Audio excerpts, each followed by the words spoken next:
Amin.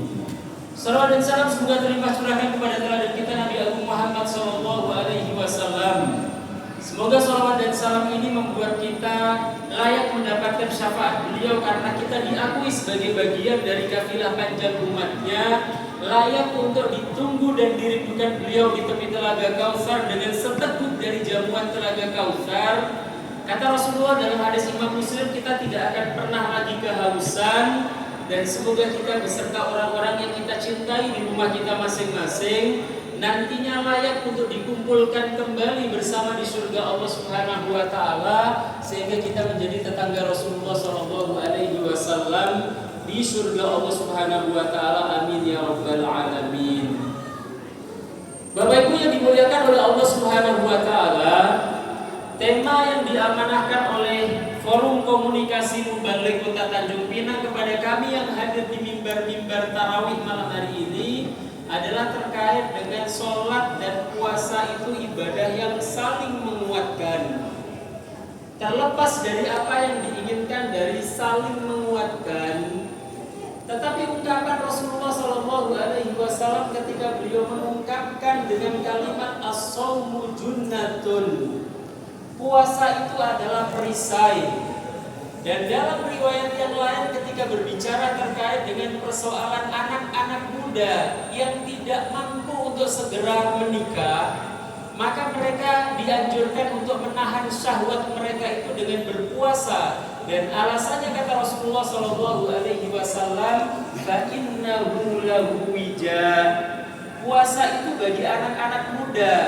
Yang kalau tafsirnya para ulama tafsir itu adalah karena anak-anak muda itu adalah madinatu syahwatin nisa.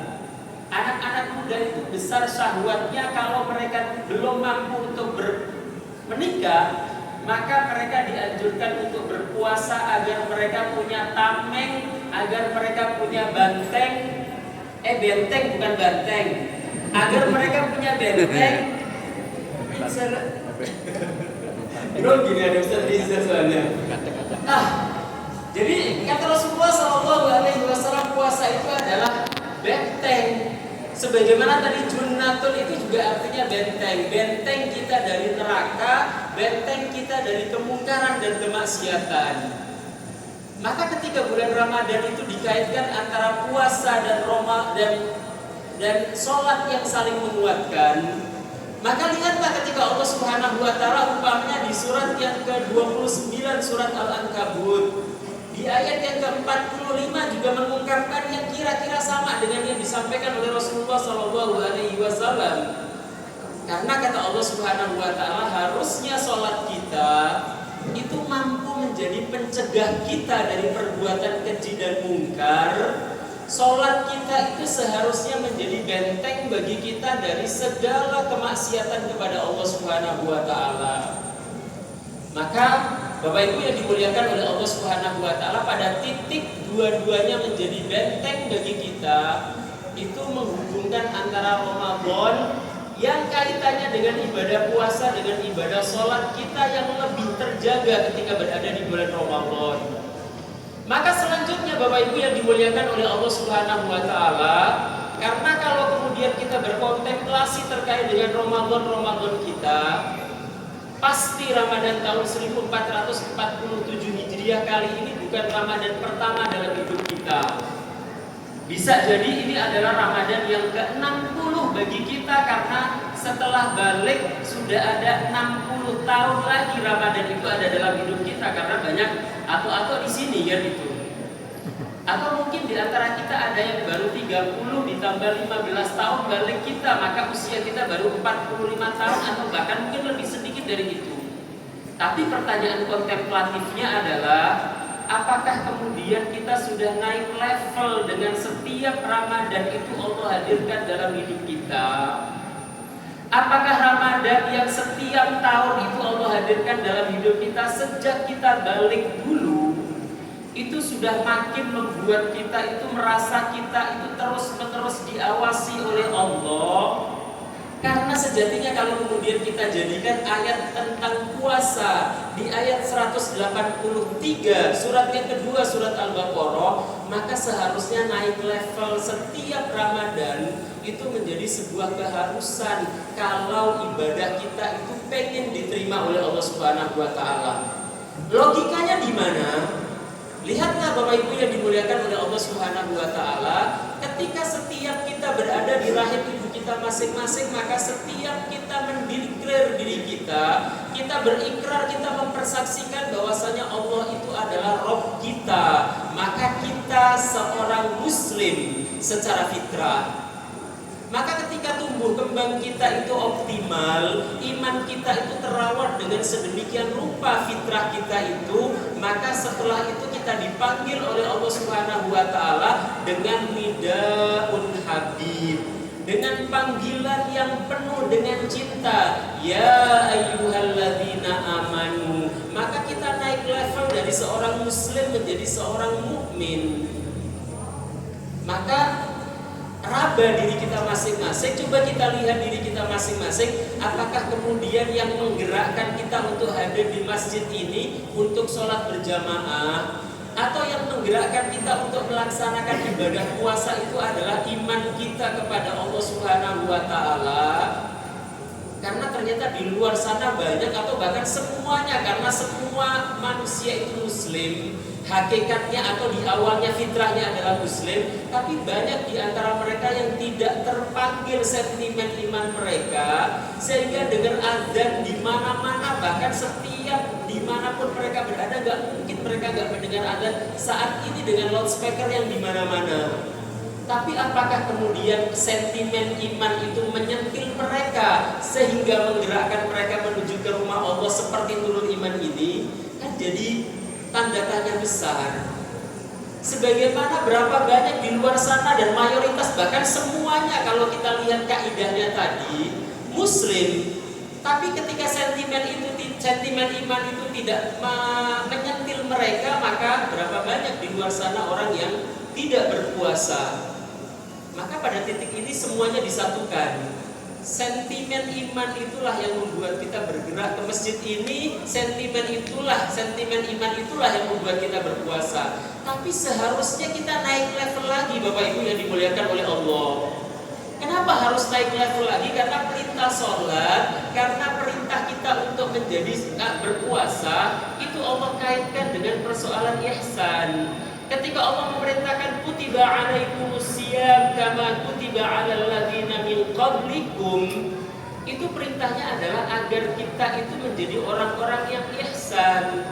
Orang-orang yang dalam bahasa Rasulullah ketika menjawab jawaban pertanyaannya malaikat Jibril itu, Rasulullah menjawab anta'budallah ka'annaka tarahu fa illam takun tarahu fa innahu yarak. Hendaknya engkau beribadah kepada Allah seakan-akan.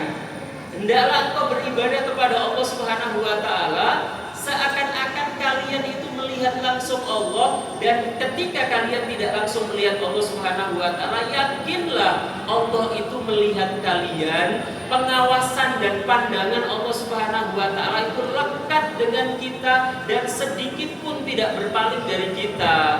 Karena Allah sebagaimana ayat kursi yang kita hafal, la ta'khudhuhu sinatun wala naum. Allah itu tidak pernah lupa, Allah itu tidak pernah sedikit pun tidur. Maka pengawasan dan penglihatan Allah itu lekat dengan kita, sehingga ketika kita berpuasa di ruangan sesempit apapun, segelap apapun, sendiri tanpa ada siapapun, maka kita tidak berani membatalkan puasa kita. Sebagaimana tanpa ada siapapun, atau terlihat oleh siapapun atau tidak terlihat oleh siapapun, maka kita tergerakkan untuk menuju sholat berjamaah atau menunaikan sholat kita dengan sebaik-baiknya, karena keyakinan bahwasanya Allah terus-menerus mengawasi kita. Ini bumi Allah, ini seluruh organ tubuh yang Allah berikan kepada kita ini adalah milik Allah. Maka kita tidak memberanikan diri untuk bermaksiat kepada Allah Subhanahu wa taala. Ini adalah benteng. Ini adalah perisai yang membuat kita itu terjaga dari perbuatan maksiat. ini adalah perisai yang membuat kita itu takut dengan api nerakanya Allah Subhanahu wa taala. Maka inilah level ihsan itu, yang ternyata puasa dan sholat kita itu dua-duanya menjaga kita dan memelihara kita pada format fitrah terbaik kita. Sehingga kalau puasa dan sholat itu dianggap saling menguatkan dalam temanya FKM, maka pada titik ini benar adanya.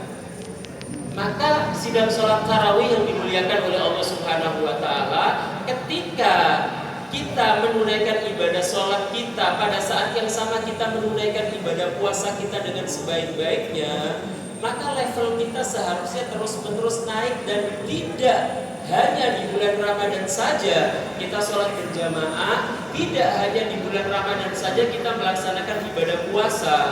Karena level kita itu akan naik ketika ketaatan yang ada di bulan Ramadan ini itu nantinya bisa menelurkan dan melahirkan ketaatan-ketaatan yang lainnya ketika Ramadan itu diambil oleh Allah Subhanahu wa taala. Karena hakikatnya di Ramadan atau di luar bulan Ramadan, Allah tetap Tuhan kita.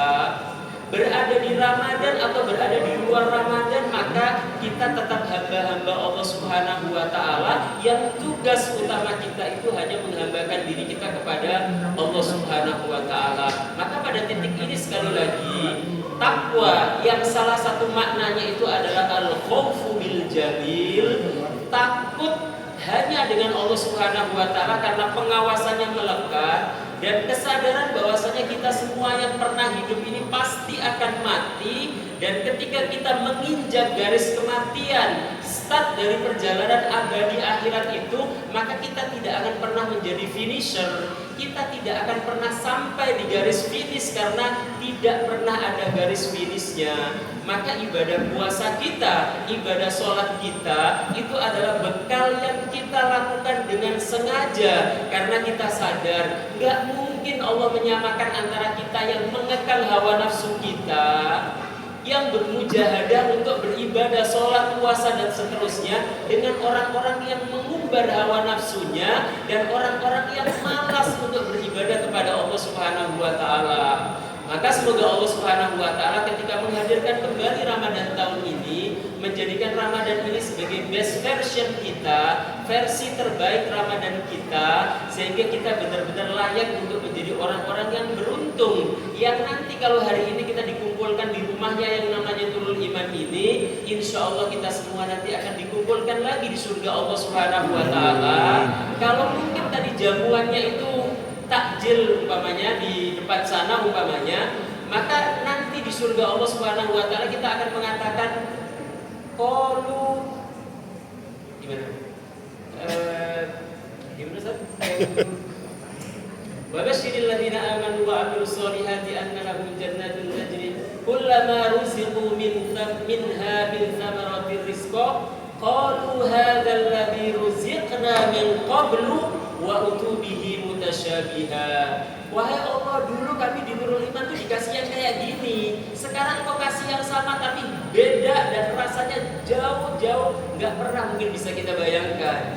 Maka berbahagialah ketika Allah Subhanahu wa taala menghimpun kita dalam circle kebaikan ini. Berbahagialah ketika Allah Subhanahu wa taala menghadirkan kembali Ramadan tahun ini, dan jangan sampai kemudian Ramadan ini lewat begitu saja tanpa torehan amal-amal kebaikan kita di hadapan Allah Subhanahu wa taala. Semoga kita beruntung, semoga kita kembali dihadirkan oleh Allah Subhanahu wa taala menjadi orang-orang yang terbaik, dan nantinya kita pula dipilih oleh Allah Subhanahu wa taala di surga Allah Subhanahu wa taala.